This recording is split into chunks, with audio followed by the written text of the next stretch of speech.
When investors lose money due to technical issues in exchanges, whose fault is it? Are investors being fairly served by crypto exchanges? And is there a path to get justice for all with blockchain? Welcome to Word on the Block, the series that takes a deeper dive into blockchain and the emerging technologies that shape our world at the intersection of business, politics, and economy. It's what we cover right here on Forkast News. I'm Editor-in-Chief Angie Lau. Well, the world's largest crypto exchange, Binance, is facing heat, this time from investors. Remember May 19th? The price of Bitcoin plunged 30%. $8.6 billion worth of crypto was liquidated across exchanges during the infamous crypto crash that dark Wednesday. Many exchanges were caught short, unable to deal with the avalanche of volume, and more than 775,000 traders saw their positions forcibly closed. Now, Binance was one of those exchanges that suffered a technical outage, leaving investors locked out of their positions, watching helplessly, unable to get their money out. Since then, Binance has offered up to 30% in compensations. While some investors took the deal, others are refusing to take the hit. And now, a band of 6 investors affected by the Binance outage are leading the charge to bring the claims of all Binance customers to arbitration. The group has joined hands with Swiss-based litigation financing private equity fund, Liti Capital. And today I'm joined by its executive chairman and chief investment officer, David Kay. David, welcome to the show. Now, I understand that you're on vacation, but in our industry, nobody ever takes a break. So I truly appreciate you coming on the show. Yeah, no, thanks for having me. It's true. It's 24 hours a day, 7 days a week. All right. First of all, let's start with litigation financing. What is litigation financing? What is Liti Capital? Yeah, it's a great question. So Liti Capital is the first private equity firm on the blockchain. To date, private equity has really been for the 1%. I worked in private equity for the last decade, and one of the biggest disputes that I had with my partners was that my parents couldn't invest in the fund that I founded and ran. Because in the US, if you don't have $1 million of liquidity, you cannot invest in private equity. And decentralization generally, and the blockchain specifically, is about the democratization of finance. And so we are really pleased, we're really proud to be the first private equity firm that's for everyone. Anyone can invest if you have $5 or $5 million. What is litigation financing? I think maybe the best thing to do, if you don't mind, is to give an example, all right? Let's say, Angie, that somebody came up and said, look, I want to buy this podcast for $20 million, okay? Huge Co shows up and says they want to buy your podcast for $20 million. Are you in? Where's the check? They own it, right? And so in the contract, what they say is they say, look, there's a provision of the contract that for the first 3 months, if you do anything that brings any disrepute, or bad reputation to the podcast, we're going to keep it and we're not going to pay you anything. All right. And you think, fine, no problem. I'm never going to do that. And 2 weeks later, you go out and you jaywalk. God forbid you jaywalk. And Huge Co comes and Huge Co says, you know what? That brings disrepute onto the channel. And therefore, we are keeping your podcast and we are not paying you $20 million. What do? The answer is that most people, they walk away because suing Huge Co costs somewhere between $2 and $5 million to do, and people don't know how to do it, and they're uncomfortable with it. They've now lost their job. They don't have that much capital in their account to do it, and they walk away. Some people put a little bit of money towards it, and then Huge Co comes in and says, you know what? I'll pay you $3 or $4 million. Let's just end this. And most people, $3 to $4 million is a lot of money. Would take it, yeah. They take it and they walk away. So that's where litigation financing comes in. And then that's where Liti Capital comes in. So you come in and you say, you know what, that's not fair. You should get your $20 million and I'm going to front you the dollars? Not only am I going to front you the dollars, but you have no risk. So we would come in when we would say, look, Angie, this is going to cost $3 million, okay? And we will take 100% of the risk, 100% of the cost, right? Nothing comes out of your pocket. If you lose, nothing happens. We take all of it. We would take then, let's call it 30% of the upside. Now we turn around to HugeCo. HugeCo now knows that what they did to you is going to be decided by an arbitrator or a judge, and that somebody is going to decide whether jaywalking is something that is worth taking $20 million from somebody. So then HugeCo comes and they say, all right, listen, I get it. Maybe it was a little aggressive. Why don't we give you $15 million? And you say to yourself, $15 million is a lot of money. That's pretty good. Yeah, take $15 million. So you say, great, you take $15 million. Okay. Of that, Liti Capital gets 30%. So we get 4.5, okay, which leaves you with $10.5 million. So now you went from 0 or 3 million up to 10 million, and Liti turned its 3 into 4.5. Now, here's the crazy part. Here's why litigation financing has made 30 to 50% cash on cash returns every year. Guess who also benefits from that? HugeCo. Because HugeCo saved $5 million on what they otherwise would have paid you. So HugeCo in the real life does that all the time. Because at the end of the day, if you're just withholding money that you would already have owed from somebody who can't fight you, HugeCo's downside is just to pay what they already owe, right? And so they are repeat players in that sense because it makes sense for them to do it. And they do it over and over again. And so that repetitive bad action and the fact that people need help. Yeah. That is incredibly, unfortunately, so cynical. I mean, we think of the justice system, we think of contracts, we think of process, due process, as something that if I'm going to engage with you in a fair way, that I'm going to do it in full faith, right? And what you're saying is that there's actually business in a little bit of bad faith because it saves a ton of money. But where does this leave the little guy? And let's take this example to what happened. May 19th. We saw a lot of traders, not just at Binance, so many other exchanges also experienced technical difficulties. And, we can dive into that a little bit more later. But, what it ended up happening was displacing all of these traders outside of their positions, costing a lot of money. I mean, that day, Bitcoin fell 30%. I mean, and then there was, that's only a straight trade.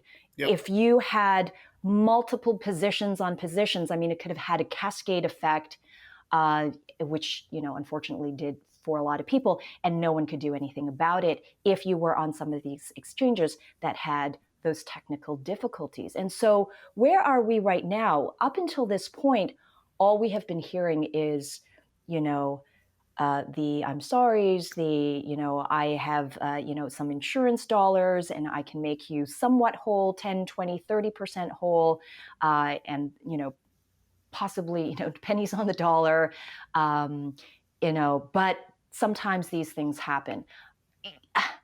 Where are we now? Obviously that does not sit well with the band of 6 investors who initially came to you. Where are we right now with the Binance case? What are you doing with the Binance case? Yeah, so it's a good point. And I think to what you were saying before, the sad truth is that we do like to think that the good guys win. But in the real world, at least in my experience, a lot of times they don't. And so, I think with respect to Binance, which is not to say that Binance are bad guys, but we are in an interesting situation. So I think maybe it makes sense to first talk about what happened on May 19th and then where are we? So the group of traders that we have, which now number in the hundreds, okay, we have gone from 6 to hundreds in a little bit less than a week, with more and more signing up at BinanceClaim.com every single day. But let me give one example. Someone who's become my friend, who's a part of the group of 6, lost $12 million on that day. Let's talk about how he lost $12 million. He had built up an account and wealth from nothing. And he had $12 million in Binance, okay, invested in Binance futures products, not Bitcoin, not Ethereum, not community assets, a Binance created futures asset. And all the people in my group are people who were invested in Binance created futures or leverage products. These are not people that were invested in Bitcoin or Ethereum or spot markets. Invested in a Binance futures product on the Binance platform. Bitcoin and Ethereum, the underlying assets that the futures contracts reference, start going down. He has pictures and video of him trying to close out that account over and over and over again for the better part of an hour. $12 million, Angie. You're a life's worth of money sitting in an account. By the time the Binance system started working for the Binance products, Binance had made its decision as the owner of the margin account to completely sweep his account, and he had nothing. And that is the story that is happening over and over and over again. So forget the law, forget the case for a minute. You tell me, if you are a trader and you're on a Binance system trading a Binance product, the Binance system doesn't work. By the time the Binance system works, Binance sweeps your account and you have zero. What is the difference? Who is responsible for that? Who is the person that should lose $12 million in that? I mean, let's layer the law on in a second, but just as a pure equitable question, is he responsible for that? He did everything that he could possibly do. He recorded the incident, for goodness sake. And then there's the fine print. So every investor, every trader goes on Binance. There's all this fine print, and it's whether you click I agree and you didn't read it, you still clicked I agree. You essentially acknowledged it. You're exactly right. So, but let's talk about the fine print, David. Yeah, let's talk about the fine print. I love that you said that. That is absolutely true. There is a user agreement that you click when you join Binance. Okay. Let's talk about what that user agreement says and what it does. And then let's talk about whether it's allowed. Okay. So when you click the user agreement with Binance, and look, one of the things that I give Binance a huge amount of credit for is they are the first company in history that has gone without regulation, without offices. They have no jurisdiction. They, according to them, are subject to no laws. Okay. So in their user agreement, when you sign up, you are not permitted to sue them in any jurisdiction around the world. The only place that you are allowed to sue Binance when you sign up to that agreement is the Hong Kong International Arbitration Center. All right. So let's start there for a second. If you lose $10,000 or $25,000 or $30,000 and you're based in New York, the United Kingdom, Venezuela, Brazil, how are you going to get to Hong Kong and bring in arbitration in Hong Kong? But let's not stop there. The other interesting thing is Binance obviously doesn't want to be subject to local jurisdictions because they don't want to be regulated, which is, a very smart thing to do if you're in their shoes. But here's another difference. When you are regulated and you're subject to local rules and law, and we got to circle back to that because that is important.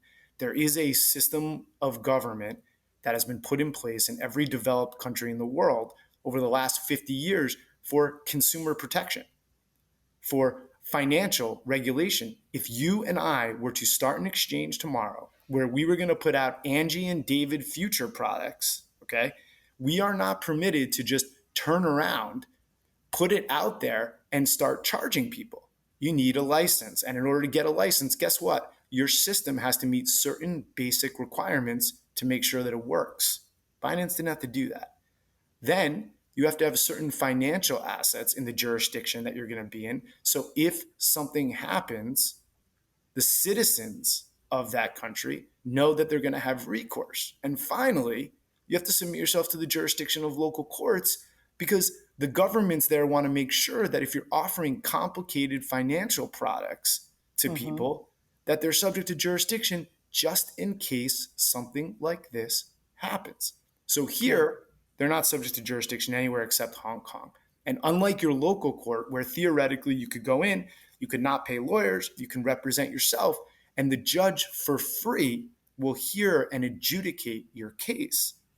In arbitration, in Hong Kong, it costs $65,000 per plaintiff to be heard. You have to pay the arbitrators, you have to pay the center. It is justice at a cost.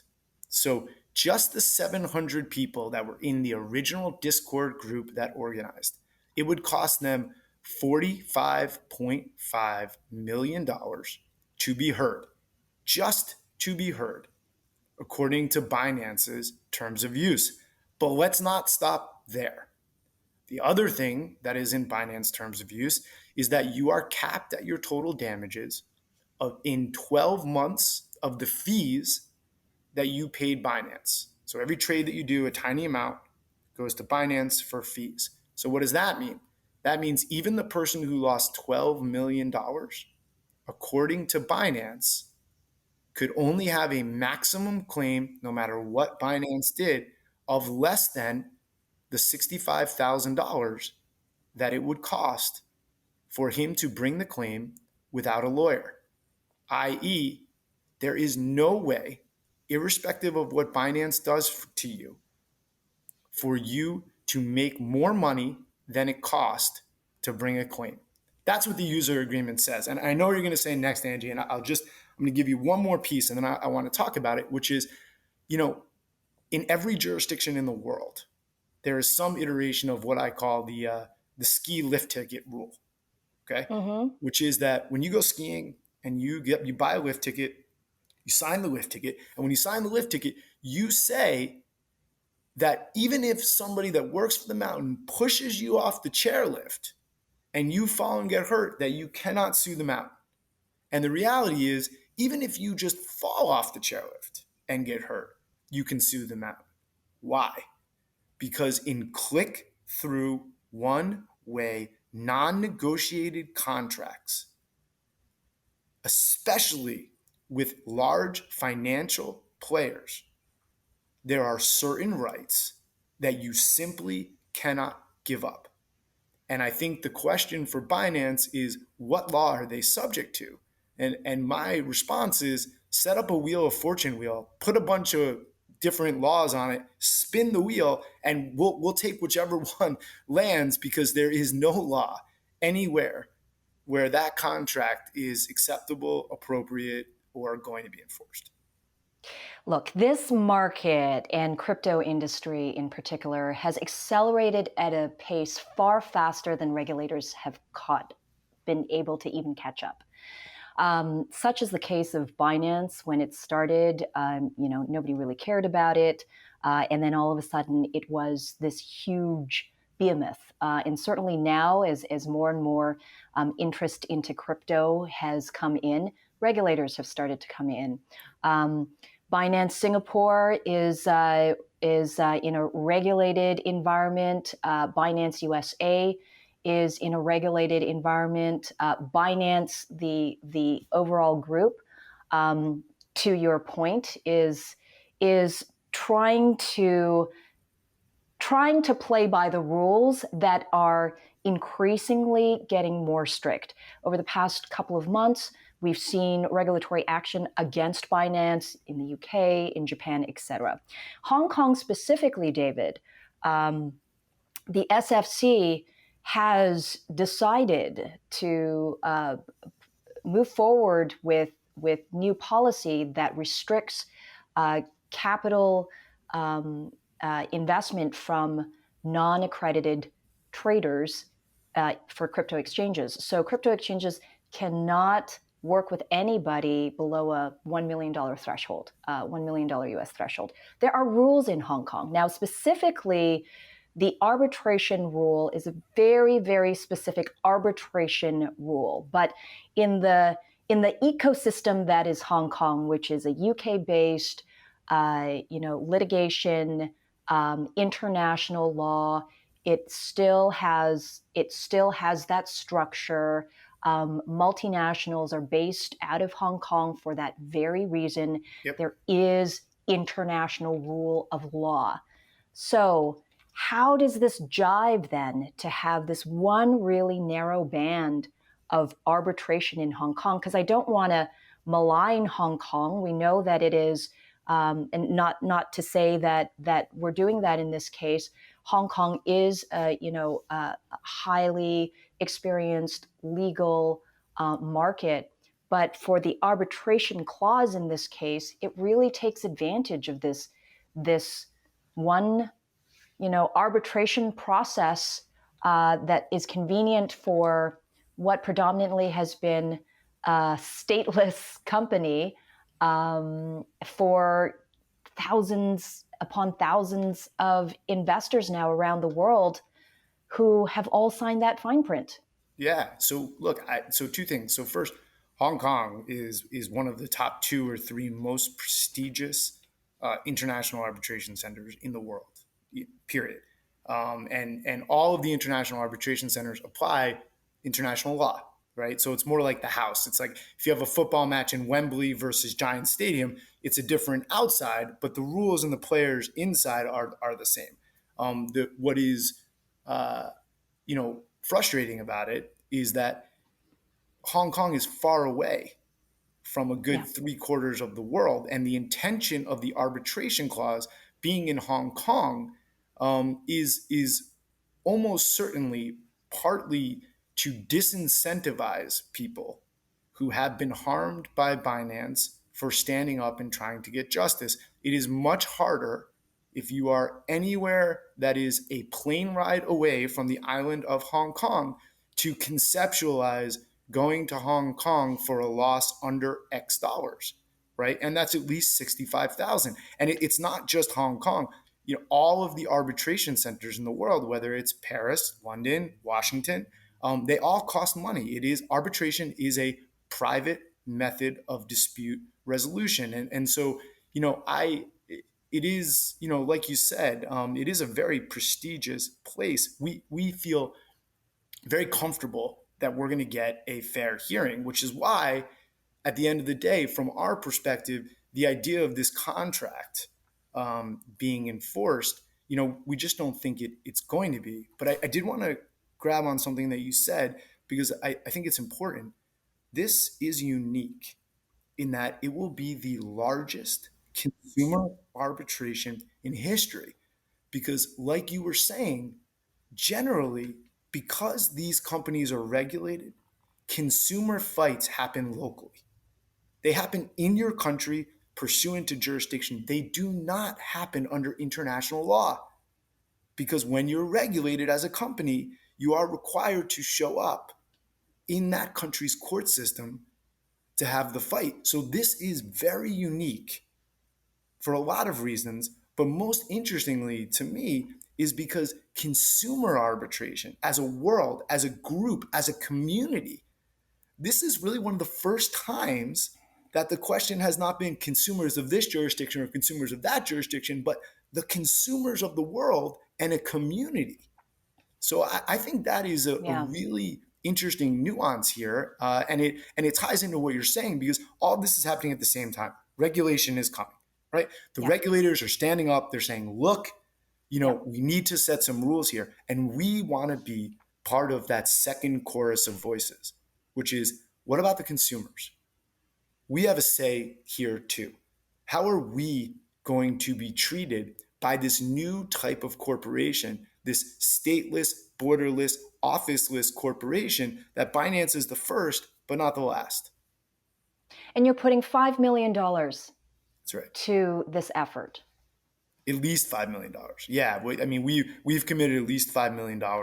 We will do what it takes. And I think that getting back to the point from the beginning with the example we gave with your podcast, this is at no cost and no risk, and this is for everybody. If you have lost $25 or $2 million, it doesn't matter, right? We have a website. It's BinanceClaim.com. It takes less than 5 minutes to sign up. And once you sign up, White & Case, which is the #1 international arbitration firm in the world, 4 out of the last 5 years, including this year, they will be your counsel, and we will represent you. And if we lose, you'll never know. Nothing will happen. There's no liability. If you win, then we will send you either a check in fiat, or if you lost Ethereum or Bitcoin, that is ultimately, what you'll get back.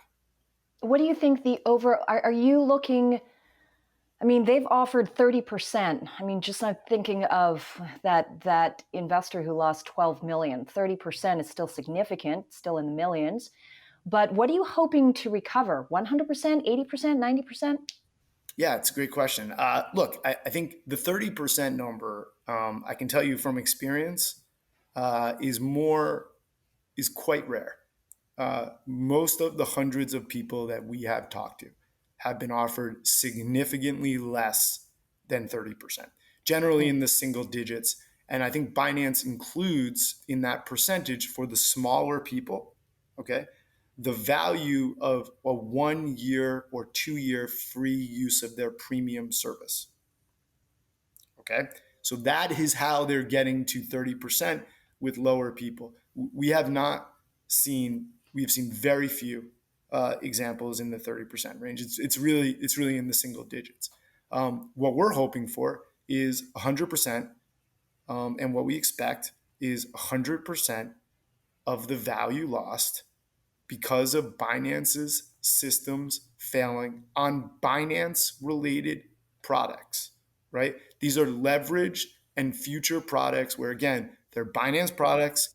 Binance system failed. It's not like you could go to, and this is important, Angie, it's not like you could go to another exchange and trade these products, right? Right. Like Bitcoin or Ethereum. These are Binance products that failed on a Binance exchange where Binance decided to liquidate and take 100% of these people's money before the system started working. Well, another analogy is like you go into a casino, you win, the dealer says, yeah, no, I'm not going to pay you out because I can't get to my cash. So see you later. Good luck. Sorry. Yeah, Godspeed. Good luck. Yeah. Which, some would equate, all of this as being, trading in general, finance in general, a little bit of that risk. But listen, I think it also speaks to something bigger here. I talked to CZ, the CEO of Binance, earlier this year, before even May 19th, and already these issues were showing up. There were systematic failures on an irregular basis, but enough to comment on. Enough for Binance to, work around the clock, as he said, to really take this seriously, to consistently trying to improve the product, improve the platform, to create SAFU, an insurance product that whether or not it's product or not, but a fund internally that allows them to at least compensate in cases like this. I don't think he nor anyone else would anticipate, one $12 million loss amongst thousands on May 19th. So there were already instances of this before.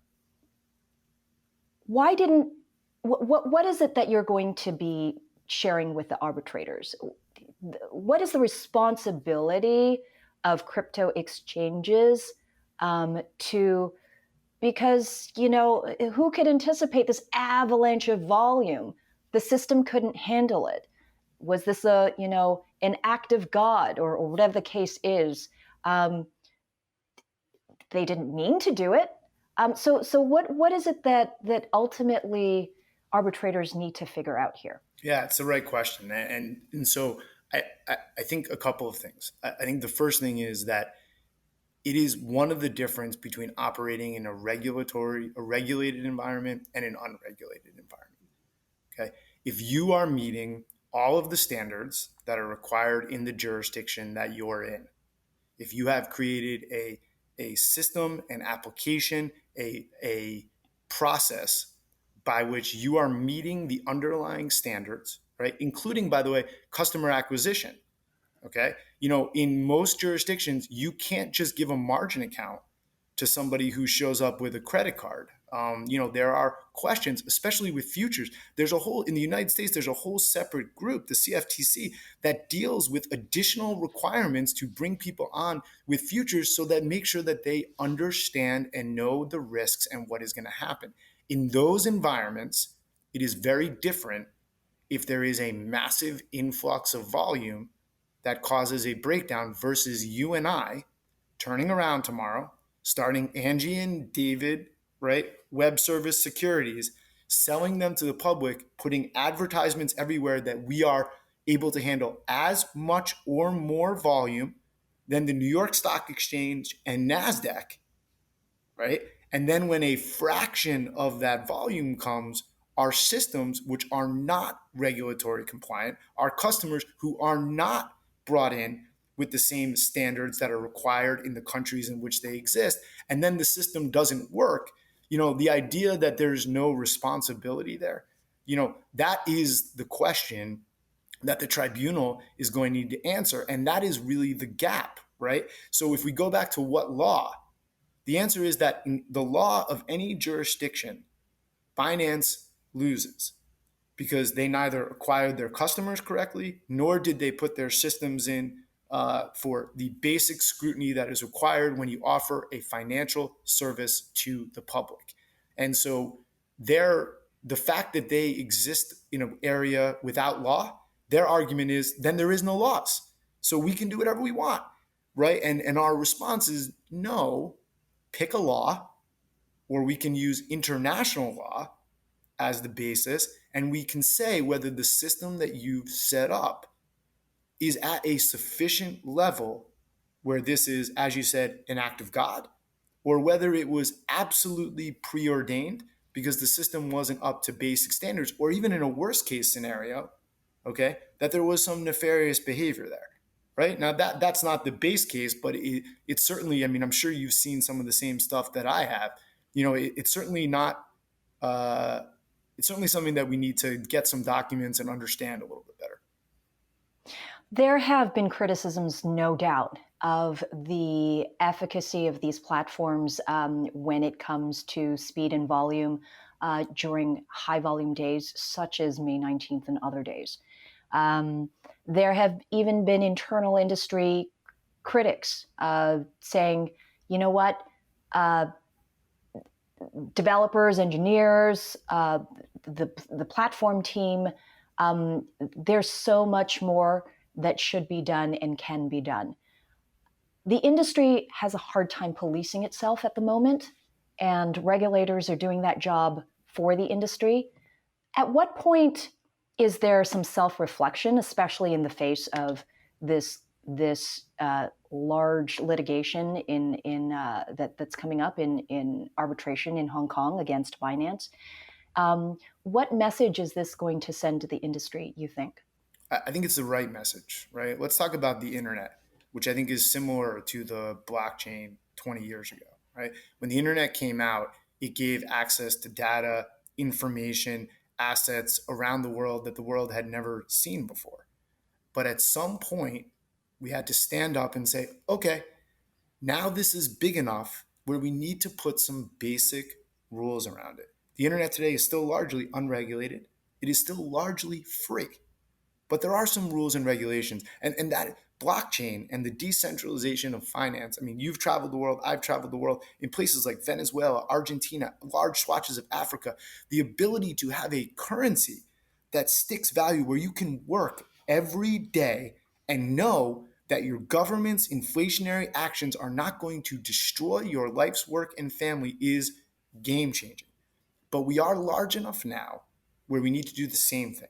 We need to stand up and we need to say, okay, we need to make some rules here. What are the guidelines going to be? And I think that the statement and what we need to take away from this is that there are community assets and there are corporate assets. Bitcoin, Ethereum, those are community assets. Okay. I think those should be minimally regulated. The corporations that utilize community assets to make profit from consumers, those are corporations trying to make a profit. And right now, they're doing a good job of wrapping themselves in the cloak of community assets, but they are not community assets. The internet is a community asset. Amazon is not. The blockchain is a community asset. Binance is not, right? And so I think that is the line of demarcation that we need to have. And by the way, you say that you talked to CZ. My hope and expectation is that they are not back there going, ha, ha, ha, ha. right? Yeah. My hope and expectation is that we will sit down with them, that this industry has moved quickly for them too, and that there can actually be a discussion to say, you know what? Yes, this was not great. Let's make our consumers whole here. Let's have some basic rules going forward that make more sense now, given how large we are. Look, we all make mistakes. I have made more mistakes than anybody, right? It's about how do you handle those mistakes and move on. So, there's nothing against Binance here. Have all gotten caught up in the growth of this industry. Yeah. Have they reached out to you at all? They have not yet. Okay. I mean, in a roundabout way, you're bringing blockchain and the whole decentralized notion that we can all participate back to litigation, actually. By opening up litigation finance that has traditionally been only available to the top 1% of investors to pretty much anybody who wants to participate. So if you want to support and also participate in potentially a profit or a payout and still get justice, this is an interesting idea that you're bringing to the community as well. I'm really proud of it. I mean, Liti Capital, LitiCapital.com. You should come check us out. In this particular thing, this is the dream. I think I was telling you, we were talking before, I've been in finance for 10 years. I was one of the founding partners, and I ran a private equity fund for a long time. And I've been lucky in my career. And I left there and I started sitting on boards of large companies. And I got a call from my partner, Jonas Ray, who enticed me to get back into this craziness. And this is why, right? The idea that as opposed to helping the little guy and just giving the money to the 1%, there's nothing wrong with the 1%, okay? But just giving the money to the 1% never sat well with me, okay? And being able to right now, we are raising money from the community to invest with people, the little guy, in the community, and the profits that we're making, which have been 30 to 50% cash on cash for a decade, we're now giving back to that same community. It's great. I mean, it really is. With a caveat that if you lose, they get nothing. Just a caveat there. Oh, absolutely. If we lose, they get nothing. We are a risk asset, right? We are a private equity fund. We are investing in cases. There is a portfolio of cases, and anybody that does not tell you that they lose, you should run really, really far the other way. Everybody loses sometimes. And, my job as the CIO is to set up a large enough portfolio with a diverse enough set of assets where I assume that when I build a portfolio, I assume that I'm going to lose 50% of the time.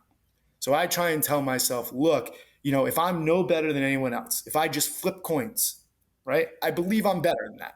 But I just say, if I just flip coins, I need to set up a portfolio where it still generates returns for my investors, which luckily enough, I've been able to do so far. But do we lose? Everybody loses sometimes. Well, in this case, I hope that what we lose is inefficiency. What we lose is a sense of injustice. And what we gain is a stronger crypto exchange industry that is paying attention, and they certainly are, to regulators and to driving within the lines. It is in their economic benefit to do so, as this case will attest. Ultimately, what do you hope for the industry? What do you beyond the value of return back to investors and hopefully making them somewhat whole? What do you think this will also instigate for the broader general practices that we're seeing in crypto exchange right now? Yeah, my hope is some basic guidelines to protect consumers, right? From the corporations. Look, this is just the beginning. Blockchain is the future of the internet from my perspective. And corporations, this is the beginning of corporations coming in and providing services. And that's great. I can't wait for that. It is going to provide so much financial freedom and opportunity to literally the world. It is a fantastic thing. I hope that this starts the conversation and starts to set some basic rules around it so that consumers can interact with these corporations in a way that at least makes the corporations do enough to ensure that consumers either are not hurt or when they are hurt, that there's some type of potential recourse. I think that Yeah. is a benefit to the corporations. I know that it is a benefit to the consumer, and I hope that it's a benefit to the community that's going to continue to use and grow with these assets. And at the end of the day, I got to go back to my roots as a financial journalist. Caveat emptor, buyer beware. At the end of the day, we hear this. Just, don't invest anything more than you can lose. Sounds like sage advice. In reality, there are rules, but at the same time, buyer must be aware, at least. But at the same time, the industry also must be aware. I think it's a two-way street here. And David Kay, I think you're trying to demarcate the lines of the road right now. And thank you for sharing just what you're doing in this space and what you're trying to do for those hundreds of investors who lost out that day on May 19th.